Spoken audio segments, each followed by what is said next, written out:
I think I was coming of age during the Napster years, and I didn't grow up with a lot of money, so I'm downloading all those songs. Give them to me. Well, I think Take that, Laz. I think my mother was, it was like Christmas morning, Yeah. so she just like She went in. she went in. She went pro-piracy. Let's go. She had, I think she recognized. I think we're okay. The issue. Had she had the money, I think she would have been very happy. I don't think they're still hunting Napster criminals anymore. I think.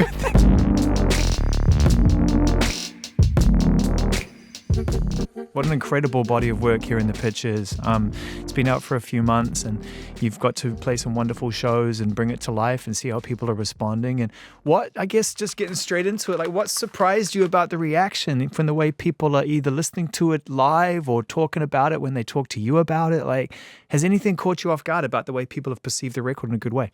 When you've spent a decent amount of time being completely immersed in the process of making something, it can be easy to sort of feel like maybe some of the finer details of what you've worked on might not necessarily translate to people. I was really struck by how deeply people seem to be processing it and receiving it. Yeah. Very sort of imaginative engagement with the record, which I really appreciated. I think that is a reflection of the love and care you put into giving it space. And allowing your words to there's a nurturing nature to the arrangements and to the way the instruments play with each other. And the chemistry is very, very open on this record. And I think that leaves... Sometimes we make decisions for people creatively, We sort of tell people, this is what you should think. Do you like it? But this is really how you should like it. And absolutely. I think you've left it really open to us to absorb. I like to allow for some mystery because I think that, people just innately sort of are going to project their own experience onto the art that they're taking in. Yeah. And that's kind of what it's there for. It's good to have things contextualized for you sometimes, but I hope so. Otherwise, I'm dead out of a job. I'm done for. No, without that, it's a crucial part of the process. But I think the other half is sort of allowing for other people's interpretation. I'm going to ask you a lot of questions about the album, but I'd love to know what music, when you were kind of at an impressionable age and art really presented itself to you in a meaningful way, what those records were that kind of sparked your imagination and made you realize it wasn't just notes and melody and beats and dynamics. Yeah, well, I would say there were several stages to it. I grew up with a mother who, today we would refer to as a music head. She was not only very into music when she was young, but she continued to just stay really present with it. She was always reading music magazines and music literature and a real fan. And just very up to date on stuff, and also had really deep taste and very eclectic taste. So I grew up in a house where there was always music, and also, I think I was coming of age during the Napster years. And I didn't grow up with a lot of money, so I'm downloading all those songs. Give them to me. Well, I think Take that, Laz. I think my mother was, it was like Christmas morning, so she just she went in. She went in. She went pro-piracy. Let's go. I think she recognized. I think we're okay. The issue. Had she had the money, I think she would have been very happy. I don't think they're still hunting Napster criminals anymore. I think that model's been proven almost right, actually, to be honest with you. To some degree. There's a lot of commentary there that we won't go into, but there is. Yeah, so I guess what I'm saying is, she created this whole sort of music library for my brother and I and herself, and it really, not only did we have exposure to the stuff that she was already, she had tapes and CDs she had been amassing for a long time, but it just turned into this sort of wonderland of music. And then as I got older, 13, 14, she would pick up on the stuff that I was responding to and kind of feed me stuff. Wow, so she was a true active curator in your life. Yeah. I remember I think my 15th birthday, she gave me Ziggy Stardust and Warm Jets by Eno, all on a CDR, And yeah, and then when it came to sort of my own, like, very personal relationship to music, I think around that same time, I got into some folk stuff like the Incredible String Band and Leonard Cohen, and that really blew my mind as far as these sort of like very far out songs with lyrics that were sort of not super traditional. You gotta go. You gotta dig deeper if you want to immerse yourself in that writing. You can't just let it wash over you. It's like, no, you got to swim further up from shore for this one.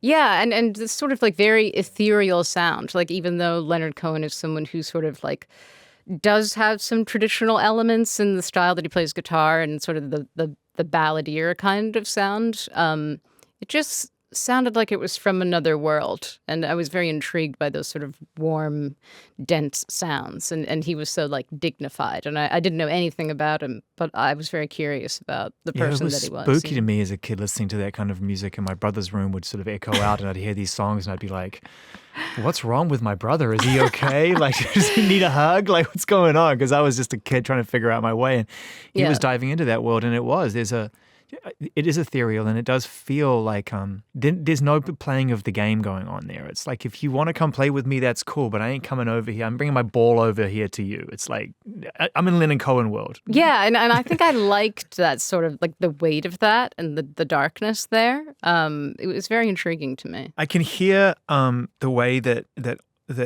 all of the music you've heard in your life is. I could imagine how it could create a maximalist experience for you. It's like, I have talent and I have an ability and a gift and I want to do everything I was inspired by, but somehow you found yourself in this beautiful, as I said, refined space where reduction is an art form. And I know that sounds like pretentious, but I genuinely believe that, listening to this record, how it feels like you went somewhere and then pulled all the way back and kept the essence of big in a very intimate way. Am I doing it? Yeah, that's very flattering. Thank you so much. I really appreciate that. Yeah, I mean, I think, I stumbled into it in a sort of, I didn't have an end goal, and I didn't, just, some people are really driven to learn how to play guitar and make music because they have some sort of like vision at the end of it. I really didn't at all. In fact, I never even considered having a career in music. It was just this kind of thing that I started doing because I really liked the music, and I wanted to play it in this very like private way initially. So you'd have been happy just having that experience for yourself and potentially just leaving it there?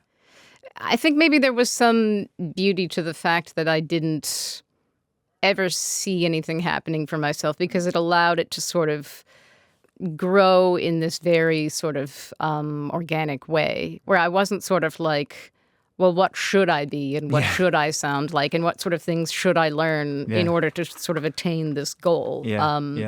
But I don't know. I've wondered that myself. If other people hadn't stepped in and encouraged me to try to promote my music or play shows, I wonder if I would have eventually grown dissatisfied with that and tried to seek something on my own. But I think there's a crossroads in life when certainly for me and the people I know who I grew up with, where ambition was this. Like, there was the other side of the table where the ambition was this thing, and it was like, oh man, and a lot of times that was driven by getting out of somewhere or wanting to just have a bigger adventure than the one you're in. Of course. And it can really derail you. It can put you in conversations and meeting rooms and decision-making processes that are not healthy and don't actually serve the art at all, because the ambition is going, yeah, this is how you get there quicker, or yeah, this is going to be great. Yeah. And so I think you actually, the way you describe it sounds kind of perfect. None of that really played a role. Yeah, no, I feel lucky in that regard. I mean, I think, once you get a sort of whiff of something, maybe at some point, like it did.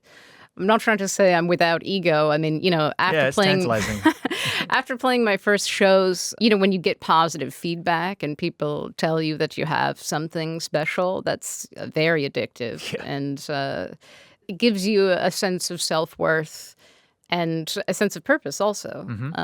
So that is certainly factored in, since the early days. Totally, and we all have it, and our identity is constantly forming, and compliments play a pretty important role.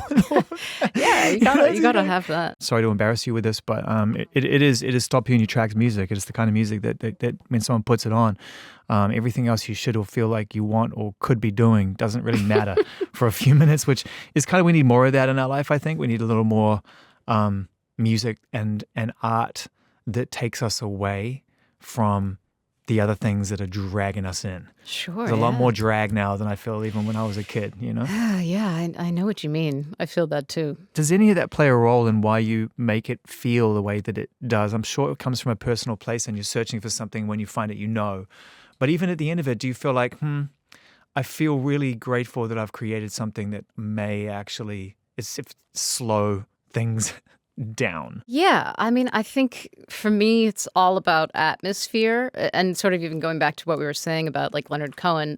That's so much of what has intrigued me about music historically in my life. When you hear something and you're just like, "What is this?" Like, I have to know what this is. It's sort of this like enveloping feeling, and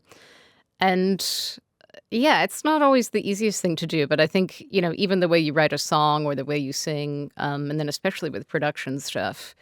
It's all kind of like pointing toward that experience. Like if I can make it interesting for me, then hopefully it will translate to other people. Let's talk about that if we can, about the curiosity and the learning here of making this record and the music you've made thus far and how it's taken you into that process even deeper. I know that every element of the creative process is important to you. It's not just about writing and performing, that you're right there building these sounds and this mood and this feeling.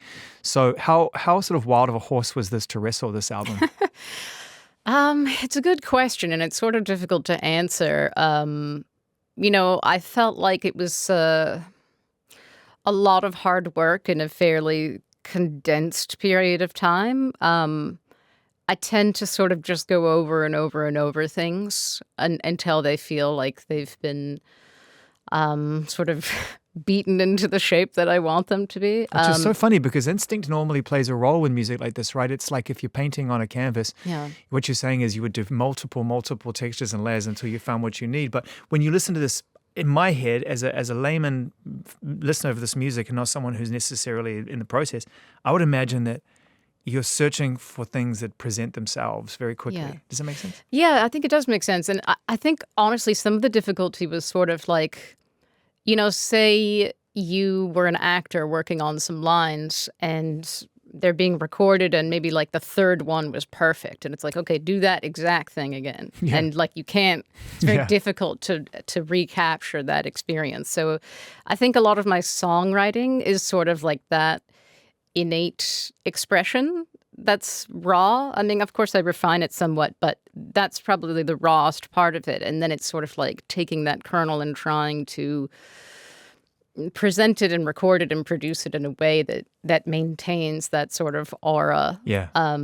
And tricky. That's there's no rule book for that, but it's just sort of like you just keep trying until you. In the modern age, tough though, because I mean, there's always going to be opportunities to present it to make it a little bit better this way or a little bit more that or a little bit that, and so that's what I'm really trying to sort of bumble my way through as a way of explaining that, I feel like the aura is intact and the beauty is intact. That song in particular is a beautiful example of that particular dynamic of the record, because it's not just that. There's beautiful moments of tempo and the relationship between the instruments when the drums and the guitars come in and things happen are really positively uplifting. But that song in particular is pretty haunting for me, and I wondered sort of if you could tell us a story about making that one, because it really struck me when I heard it. Well, it's interesting that you have selected this one, because I do feel like it's probably the most raw of all the songs on the record, both in like how quickly it was written, how simply it was written, and any notion I had for arrangement. It was pretty bare. So it sometimes it comes down to sort of like getting the right rhythm. Like a lot of my songs will feel maybe like deceptively simple. But even just pairing the sort of slight percussive moments on the song with the guitar rhythm and with the singing, like I'll write something and then like a month later, I'm like, how did I do this? No, like, how do I get back to the... It's so instinctive. And that's what I'm really trying to get to is it's instinctive. It's like you can't analyze that. You can't analyze that into existence. Like even the way that kind of, and I mean this at the highest level of compliment, but that sort of John Cale-ish kind of like rising, of like beautiful organ that just keeps coming in and out and sort of nurturing you. And here we go, we're here and we're not here, where are we? And it's just like, that's all feel. It's interesting that you mentioned John Cale, and that's extremely kind of you to say. Somebody who's amazing with production and arrangements. There was a Brazilian percussionist who played on the record, Mauro Rafosco, who plays a little at the end of that song. Yeah. There's those sort of like it comes saw in just sounding, at the end. those shing, those sounds. He came in and we played the song a number of times, and he does some takes, and he came into the control room and he was like, I heard this album.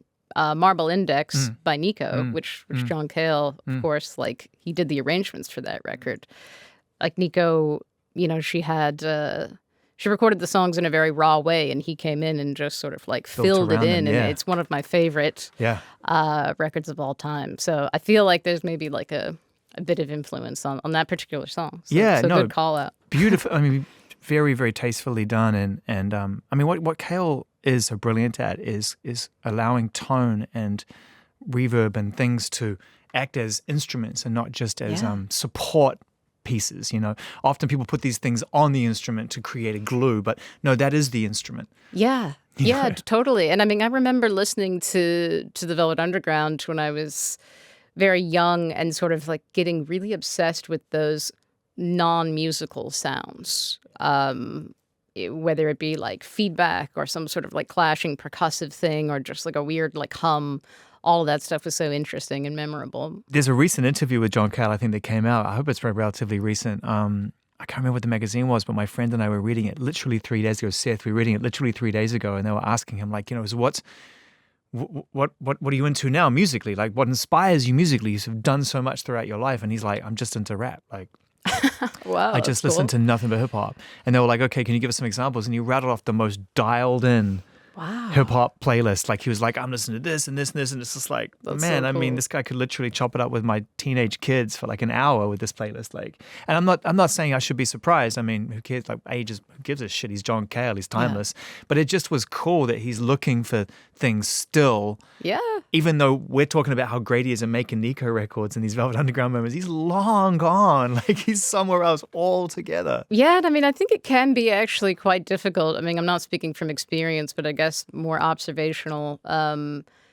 If you've like been in the game for your entire life and you've made a lot of music, like it can get fatigued with the process of discovering things and staying locked in with that. So I'm always really impressed when people can do that. Someone gave me some bullshit stat on the air. Who was it? Who said it during the radio show about 28 being the... Jeremy. I mean, this is not an insult on him because he's like my little brother, but he said that 28, apparently, some study discovers some study. Can we stop studying things, by the way, that are irrelevant? Like, it'd be good to study the stuff we need to study, not when the music is most relevant to people, which is the study was based on. And apparently 28... After the age of 28, most people stop searching for new music. And I was just like, stop with that shit. I mean, I've seen some of this stuff too. And I think it's like you reach a certain age, or there's some statistic where it's like if you're 35, you're mostly listening to music that you discovered when you were like a teenager 18, or like whatever. I understand that. I mean, not everybody is, pursuing new stuff. Like, I think for a lot of people, music does not define their life. Do you know what my friend said as well? Just to add to that, he said, when I was talking to him and I was saying, man, we just need to focus on new music. He said, Zane, if you ask anyone in the street what their favorite music is, no one says new. I mean, it's a lot of work. It's also like the human instinct to seek out familiarity. Yeah. It's like at odds with that, It is. I mean, you have to be pretty intrepid to just be like constantly juicing new music all the time. I know. I'm just obsessed now that anyone I meet who's 28, I'm going to be like, you still checking for new music? Where you at? You're right on the right side of history. Here, listen to this. Let me just keep feeding you. Don't cross over. Don't cross into that line. I mean, yeah, it is a little sad. it's good. It's good to remain curious. What's the one album that that isn't new that's traveled with you the longest, the most? There are a lot, but I would say, bringing it back to my mother, when I was in the third grade, or maybe even second grade, we borrowed my aunt's 3-disc CD changer, like CD player, which was felt like really state of the art at the time. That was so loud though. When they would change, it was just like it was just machinery at its loudest, wasn't it? It's like yeah, they were. It was really clunky. Crazy. But my mom had a CD of Love's Forever Changes, and it had like the alarm clock function. So I would wake up for school every day to that record. Wow. And it really burned a hole in my psyche. And at the time, I didn't really know or care what it was. It's sort of like more of a peripheral thing. Yeah. And then later, when I discovered that record, I sort of recognized what it was. And it was like this weird Proustian kind of moment where was like flooded with this feeling, this nostalgic feeling. It's because the familiarity meant the discovery. Yes, absolutely. And it's still one of my favorite records, and I never don't want to hear it. What's your alarm now wakes you up? I try not to have an alarm, but I was going to say, like you have an alarm. Brian's your alarm. If I do, I have to have an alarm sometimes. I just go with the basic phone sounds. Do you wake up to music? I've had the same Drake.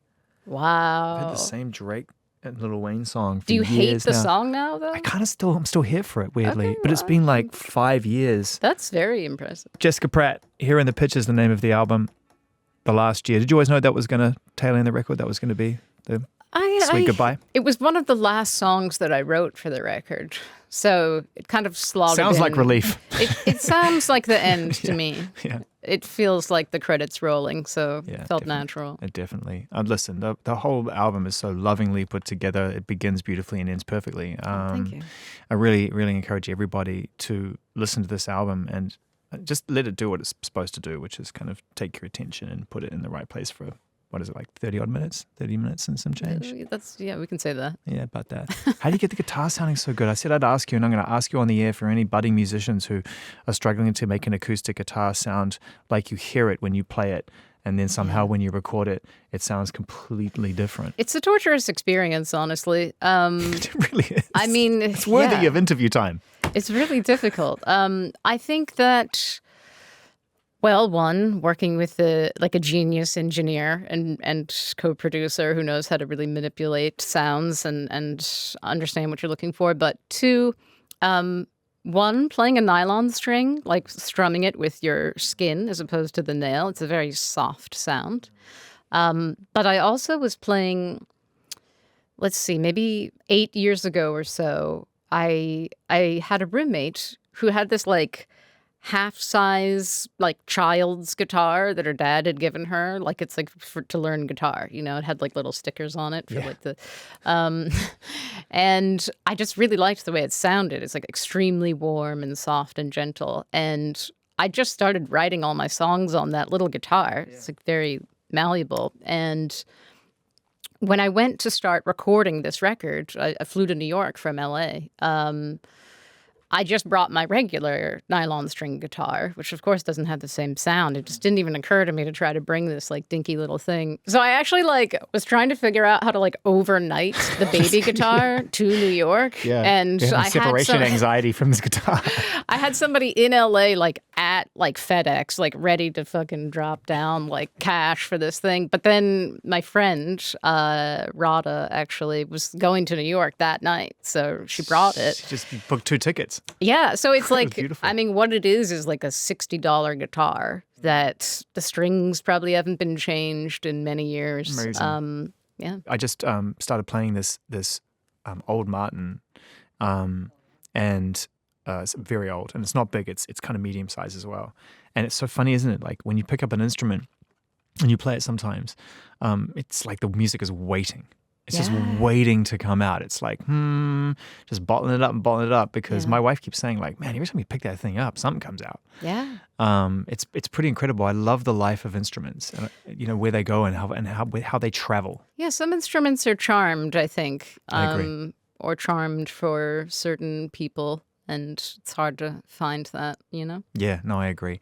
It's been a beautiful kind of process of discovery, I think, in recent years as people have been on their own time and in their own way learning about you and falling in love with your music. And in some cases, artists doing that as well. And there's just been it's been a really great exercise in taste watching the kind of people showing up to the Jessica Pratt experience, you know? Yeah. It must be really lovely when you sort of realize that someone who we really love and admire, who's taken a lot of shots but stands tall and does incredible work like Troye, decides that he loves your music and wants to create something around that song that was on his brilliant recent album as well. Like, you know, obviously the answer is going to be it resonates with you, but does it surprise you, and sort of how does it kind of alter your view of your music when people use it in different ways that you wouldn't have imagined? It's very validating, and it's very interesting to see sort of artists from very different walks of life responding to it and then wanting to use pieces of it. It's very surreal to me. And it also is sort of, you know, I guess I've always considered myself somebody who makes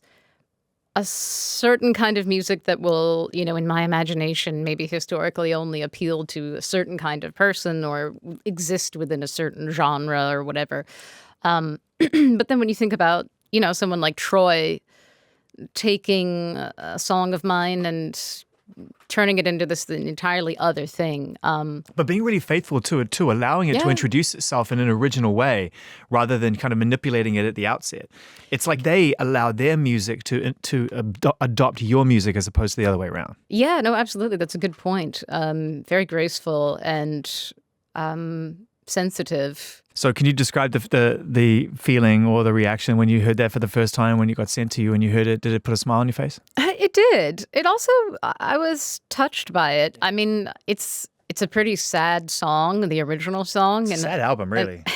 Sad album. I was definitely not in the best place when I made it, but I think that they did a really good job at maintaining the level of sorrow. But he's sort of used it in his own language. Yeah, he's told his own sad story too. Yeah.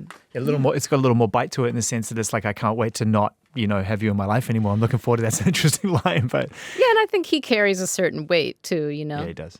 He's like an old soul, maybe. You know, for sure. What does that term mean to you, old soul? It gets kicked around a lot. What is that? What do you make of that? I guess maybe somebody who possesses an emotional intelligence that feels beyond their years. You know, sometimes maybe you've encountered it with your own children or something, but like, you know, you talk to like an 8-year-old and they're saying some like heavy stuff and you're like, yeah, I know. It's interesting because it actually it does get kicked around, and it particularly gets kicked around with kids, right? Where it's like, oh, you're such an old soul. And I'm like, man, I wonder what an 8-year-old thinks of that term. You know, it's like, don't dump your shit on me though.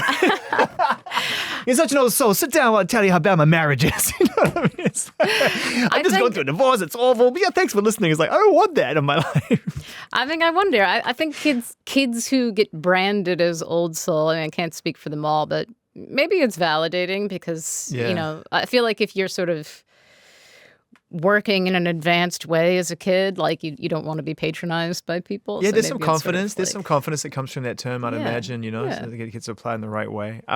It's not just Troye. We've got to talk about Rocky, the charismatron. I mean, it's unbelievable. You know, it just lights up the room. Yeah, you said it. Yeah. So, I mean, that's not like the Troye situation where Troye was inspired by a piece of music and then sought your permission to allow him to use that piece of music to build something new. This really was a collaboration. So can you tell us, I mean, let's just go in, let's talk about it. Because Rocky, when I spoke to him about this, when we played the record, was so effusive and so complimentary about his desire to work with you and wanting to really capture your spirit in his music. So how did it all happen? Yeah, I mean, that was very notable to me as well. He was extremely gracious and polite and kind and, yes, effusive. Honestly, it happened very quickly and suddenly and then was over. It was like I think I referred to it as a fever dream, and it did feel that way. Like it still sort of like, did that happen? It was so bizarre, but also very, very interesting and beautiful. We were just sort of contacted through a person that we knew, like sort of, this might happen. He's interested, and we were sort of just like, okay, well, we'll wait. That's for the very call. much how he moves, by the way. Yeah, I mean, no, it was just sort of like a tentative thing at first, and then within the week, it was happening, and yeah, he was very sweet and like extremely charismatic. Yeah, I like impressively so. I mean, some people just have like this aura. He's got it. He's got. Well, I mean, I had a coffee with him one time away from all of this, and it was just fascinating watching people react to him on the street when they'd walk past. It was very quiet Beverly on Tuesday afternoon, no one around. But you see, like every now and then, someone would walk past on their phone, just living their life, and then before they'd even look at him or see him, they would know someone was there. Do you know what I mean? Yeah. Like it wasn't like they noticed him and then did a double take. People would. Like, I don't stop and look at people having coffee. I'm too busy on my phone. I'm doing my thing. I'm walking past, right? Everybody looked before they even recognized him. They Star power, man. Crazy. He's got it. I don't know if it's like the jaw angle or like Jaw's it's just something Jaw's like strong. But he's got great taste, and he's an unafraid creative. He's courageous is too strong a word, but he's curious, and he loves to explore what he listens to through his own music. Not every artist does that. A lot of people are like, oh, I love Metallica, but I make pop music, right? Okay, why aren't you working with James Hetfield? Wouldn't work, but Rocky doesn't have that issue. No, he seems very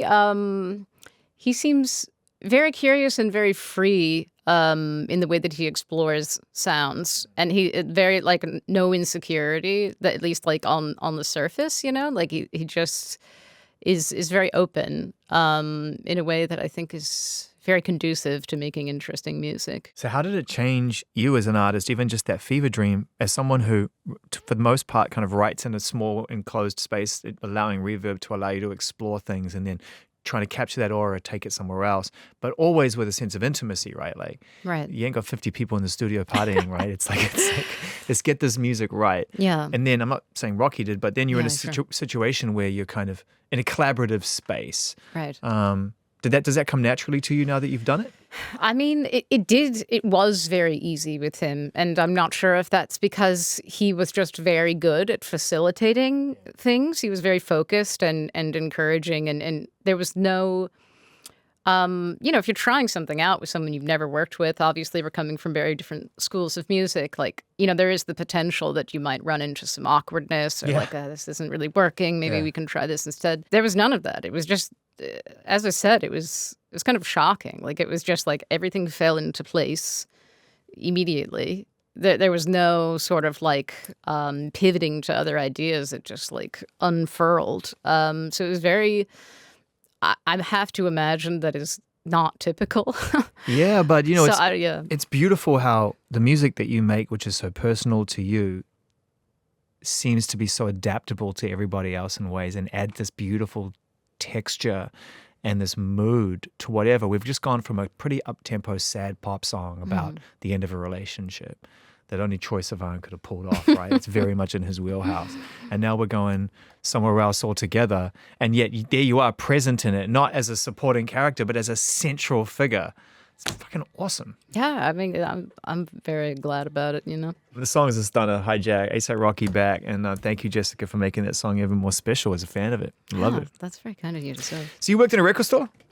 That's true, yeah. I did as well. Oh, really? Where did you work? I worked at the Music and Video Exchange in London for many years, which is a legendary secondhand chain of not just record stores. At one point or another, they had homeware.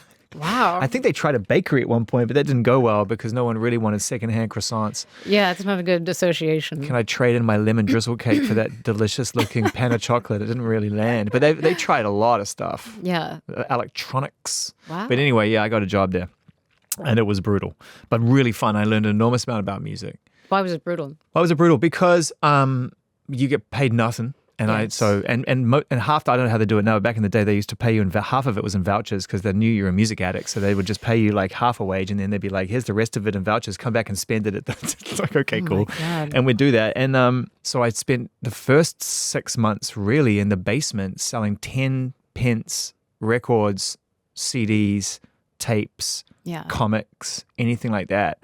And with the greatest of respect, the people who come into a basement to buy 10 pence things are fascinating people. Yeah, the frugal London eccentrics, I'm sure, were very interesting to observe. Yeah, one guy said to me one time, I'm just going to say it, he said to me, here's the thing, New Zealand, And he called me New Zealand. I'd never spoken to him my entire life. Wow. But what he said was profound.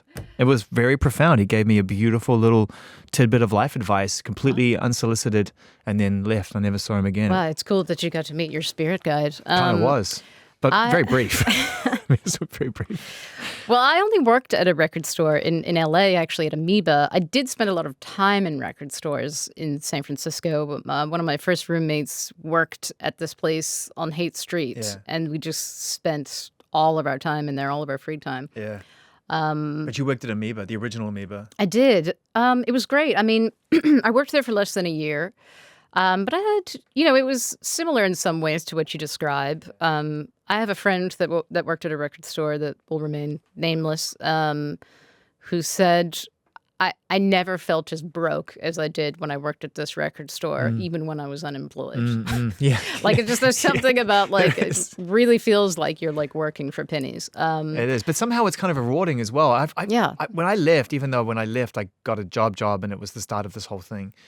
And it was in the mid to late 90s. But when I left, I was kind of like, man, I'm going to miss this. Yeah, well, it's sort of interesting to it's kind of like working within a devotional community. Most of the people are there because they're obsessed with music or something like that. Yeah. And that's sort of like, there's like a tribal element to that feels sort of reassuring. It's true, and you never feel it more than when you're on the other side of that tribe. Like when you're record shopping and you're not in the tribe, whew, the judgment is real. In fact, that was cool for me. That changed the way I record shopped, because then when I would walk in and put things on the counter, you can't intimidate me. I've been on the other end of this counter in the most judgmental record store on the planet, I think, Music and Video Exchange, Notting Hill. Honestly. Yeah. And then there's the contrarian side of it where you're like instinctively like picking up things that will like upset someone who's in the inner sanctum. You're like, this is a good record.